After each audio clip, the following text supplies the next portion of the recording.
Senator Rhiannon. Thank you, Mr President.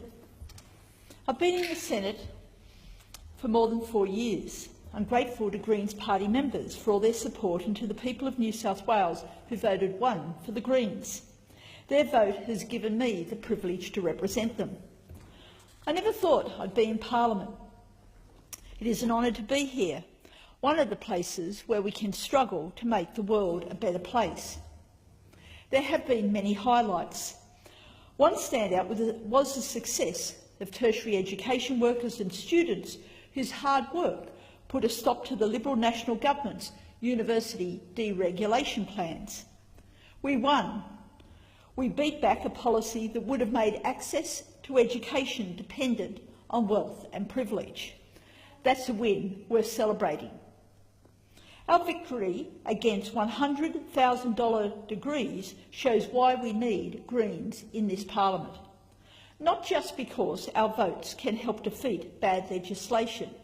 That matters, obviously, but this is only as significant as the campaigns those votes in here represent.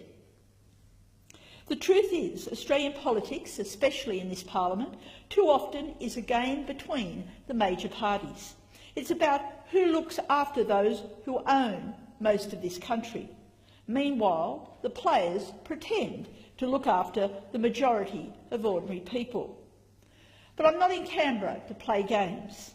It's not a game to raise the GST while keeping the tax loopholes that give massive concessions to the rich.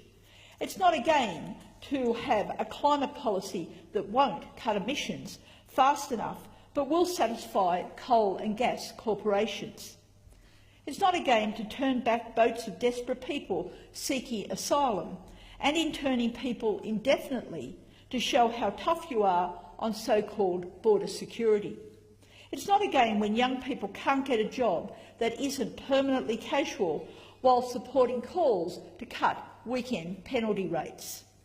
And it's not a game to have a policy that inflates housing policies and rents so high that most people can't live anywhere near their work, their friends or their family. We in the Greens want a different society, a society where the government solves problems with ordinary people instead of making life harder. A society where progress means people feel more secure, relaxed and comfortable. Next year's federal election will mark 20 years since John Howard deceived the Australian people with his claim that electing him would make us relaxed and comfortable. What a disastrous 20 years it's been for the majority of people in this country. Anxiety has gone through the roof and people feel less supported, less valued and less connected to one another. The situation is the direct result of Liberal, National and Labor governments starting from the question of, is there room in the budget? What they really mean is, how will the CEOs respond? Will we be criticised? And what will the financial journalists report? For the Greens, this puts things the wrong way round. The question for our party, of over 10,000 members supported by over 1 million voters, is what do people and our precious environment need? I travel all over New South Wales and people very readily tell me what we do need. They tell me we need to fix the tax system so corporations and rich individuals pay their fair share. They tell me we need 100% renewable energy in public and community hands. They tell me we need guaranteed, permanent, secure and rewarding jobs for everyone who wants one. They tell me we need to increase support for the unemployed and single parents. Even the Business Council supports this one. They tell me we need free, well-funded public education from preschool to TAFE and university. And they tell me we need affordable housing, with a massive injection of money by the federal government to build new homes.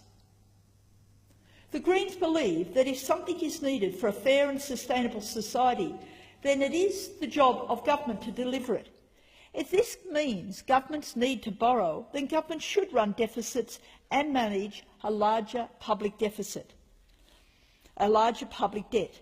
The idea that government budgets are like household budgets, where debt is always bad, is either deeply economically illiterate or deliberately deceitful. What I've outlined here will probably be criticised as not realistic or not possible in today's economy. Yet, in one of the wealthiest countries in the world, it is Labor, Liberal and National parties that are out of touch with community expectations. There are two reasons why Greens like me are in Parliament: the rise of planetary environmental consciousness and the unfortunate but steady drift of the Labor Party away from a belief that things can and should get better for ordinary people. These reasons are not going away, and neither are we. More and more people are joining the Greens. We have the courage to undo the damage caused by the economic policies of the old parties, policies that have been making life harder and the planet dirtier for 30 years. We're the party that has the energy to create a more democratic, sustainable, just and peaceful future.